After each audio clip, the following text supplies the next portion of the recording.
Assalamualaikum warahmatullahi wabarakatuh. Shalom, Om Swastiastu, Namo Buddhaya, Salam Kebajikan. Perkenalkan, saya Yolanda Yolanda Purwa Cantika dengan NIM 182221061. Di sini saya akan mempresentasikan tentang tokoh inspiratif. Tokoh inspiratif saya itu adalah Khairul Tanjung. Sebelum masuk di kisah Khairul Tanjung, saya akan menjelaskan tentang apa itu tokoh inspiratif.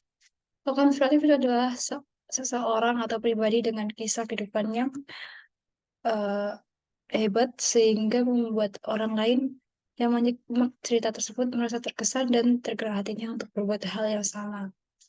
Merasa terinspirasi itu tidak harus selalu merasa memiliki semangat yang sama, tapi juga dapat memiliki dorongan untuk terus berpikir secara kreatif. Di sini saya memilih tokoh inspirasi saya yaitu Khairul Tanjung.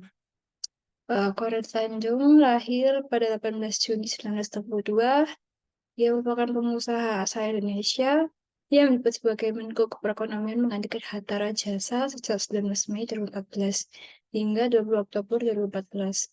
Namanya dikenal luas sebagai pengusaha sukses yang memimpin City Corp. Kini City Corp menjadi sebuah perusahaan yang membawahkan beberapa anak perusahaan seperti Transcorp, Bank Mega, dan City Global Researches.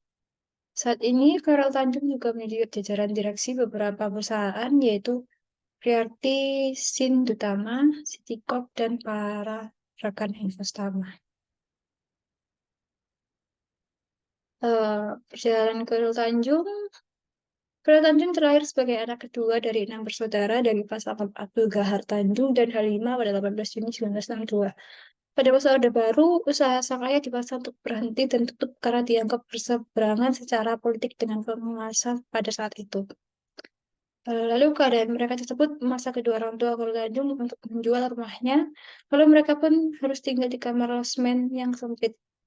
Tak terlahir dari keluarga kaya raya, Khairul Tanjung berhasil sukses membuktikan bahwa siapa saja dapat mencapai kesuksesan yang diidamkan. Khairul Tanjung tumbuh di Gang Abu, Batu Tulis, Jakarta, sebuah sudut perkotaan yang menjadi kantong kemiskinan di Jakarta. Ia memiliki julukan si anak singkong. Julukan tersebut sangat melekat pada Khairul Tanjung. Julukan tersebut melekat pada Khairul Tanjung bukan karena makanan favoritnya adalah singkong, tetapi karena julukan tersebut dikenal untuk mendeskripsikan orang pinggiran yang pada masa tersebut. Khairul Tanjung sempat mengenyam pendidikan di SD Van Leech, Jakarta, kemudian lulus pada tahun 1975. Khairul pun kembali melanjutkan sekolahnya di SMP Van Leech, Jakarta, kemudian lulus pada tahun 1978. Dan ia melanjutkan pendidikan di SMA Negeri 1 Budi Utomo, Jakarta, kemudian lulus pada tahun 1981. Usai lulus SMA, Khairul Tanjung kemudian melanjutkan pendidikannya di Fakultas Kedokteran Gigi di Universitas Indonesia dan lulus di tahun 1987. Setelah menjalani kuliah di kedokteran gigi, Khairul Tanjung sempat menjalani bisnis yang yaitu berjualan buku, usaha fotokopi, bahkan hingga berjualan kaos. Selain itu, Khairul Tanjung pun sempat menjadi penyedia peralatan laboratorium serta kedokteran di kawasan Pasar Senen. Namun usahanya tersebut berakhir bangkrut sejak kuliah. Ia telah, eh, namun usahanya tersebut berakhir bangkrut. Sejak kuliah, Khairul Tanjung telah memulai bisnis sehingga muncullah naluri untuk berwirausaha.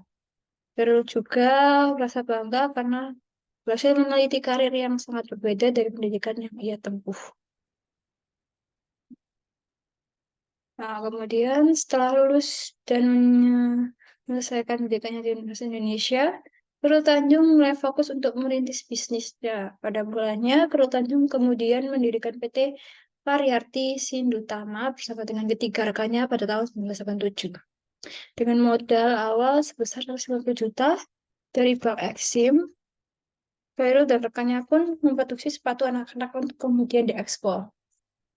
Khairul berhasil mendapatkan pesanan sebanyak 160 pasang sepatu dari Italia, namun karena adanya perbedaan visi mengenai ekspansi usaha, Khairul kemudian memilih untuk berpisah dari rekannya dan kemudian mendirikan usahanya sendiri. Eh, Kemahiran Khairul dalam membangun jaringan sebagai orang pengusaha membuat bisnis yang ia bangun berhasil ia arahkan ke konglomerasi dalam bisnis. Ia mereposisikan dirinya dalam tiga bisnis inti, yaitu bidang keuangan. Ia mengambil alih Bank Karman pada tahun 1996 dan kini bernama Bank Mega. Selain itu, Khairul Tanjung juga berhasil membuka bisnis toko di Bandung Supermall dan berhasil membeli Bank Tugu yang kini namanya berubah menjadi Bank Mega Syariah Indonesia. Di tangan Khairul Tanjung, Bank Mega perlahan-lahan mulai mendapatkan keuntungan. Lalu pada tahun 2001, bank tersebut berhasil menawarkan sahamnya di Bursa Efek Jakarta. Eh, Terus Bank Mega pun jadi tulang punggung bagi para grup sebuah perusahaan yang didirikan oleh Khairul. Khairul Tanjung juga menamakan perusahaan tersebut dengan nama Para Group. Perusahaan konglomerasi tersebut memiliki para inti Holdindo sebagai father holding company yang pada akhirnya membawa beberapa subholding yaitu para Global Investindo atau bisnis keuangan. Para inti Investindo, media dan investasi, dan para inti Propertindo atau properti.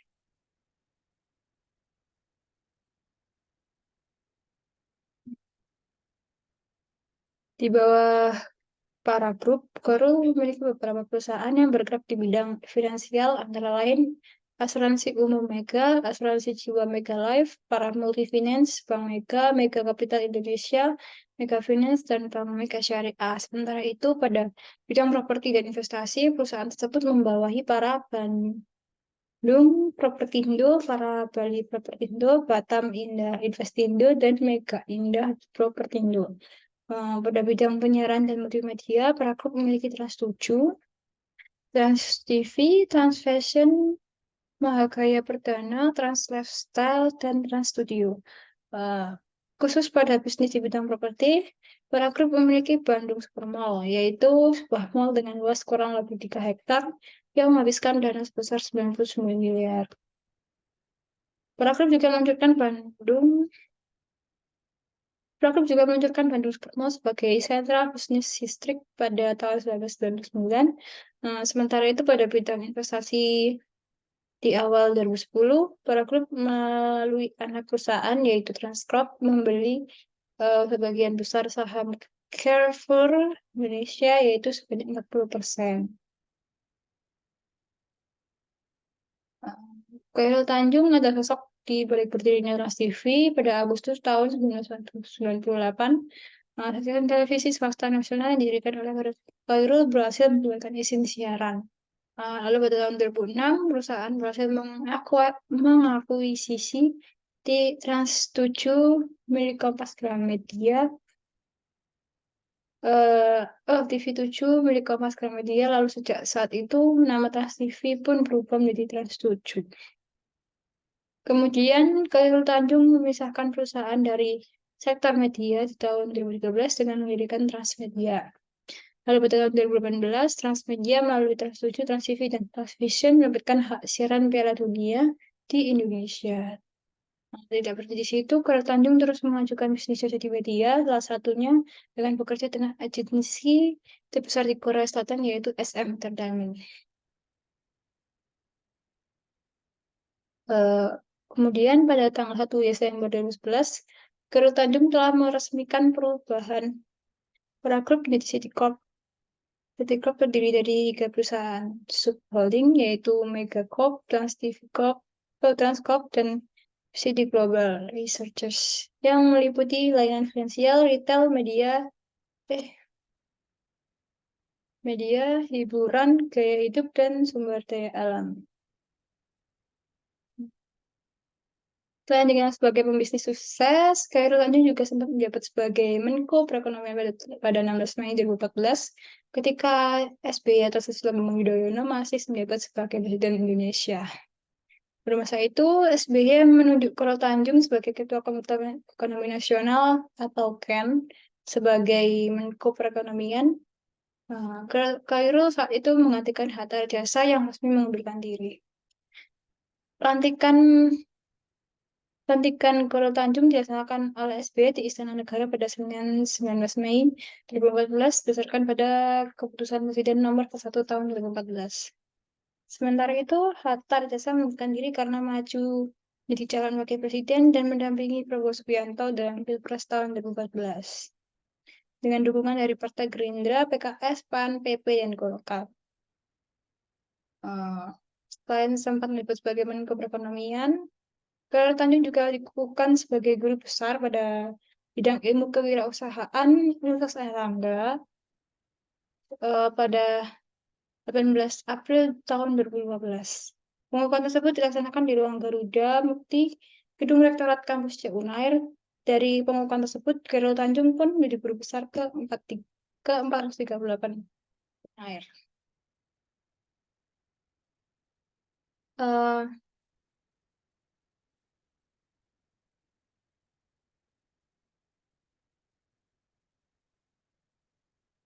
merupakan alasan mengapa Khairul Tanjung bisa sukses dari hidupnya yang tidak terakhir sebagai orang yang berada, tapi dia bisa membuat dirinya untuk meraih kesuksesan, yaitu Khairul Tanjung sempat mengatakan bahwa dalam pengembang bisnis, mengembangkan jaringan merupakan satu hal yang penting.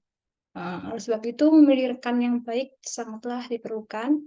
Ketika kondisi bisnis sedang tidak bagus atau sepi pelanggan, maka jejaring pun dapat diandalkan. Menurut Khairul Tanjung, berteman dengan seorang pengantar surat sama pentingnya dengan berteman dengan orang-orang yang memiliki jabatan tinggi.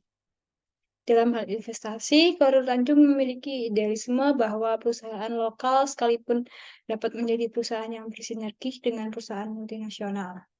Khairul tidak pernah menutup diri untuk bekerja sama dengan perusahaan multinasional dari luar negeri. Bagi Khairul, bekerja sama dengan perusahaan multinasional luar negeri bukanlah suatu upaya untuk menjual negara, akan tetapi hal tersebut adalah upaya bagi perusahaan nasional agar dapat berdiri sendiri dan menjadi tuan rumah di negaranya sendiri. Menurut Khairul Tanjung, modal memanglah satu hal yang penting untuk membangun serta mengembangkan bisnis.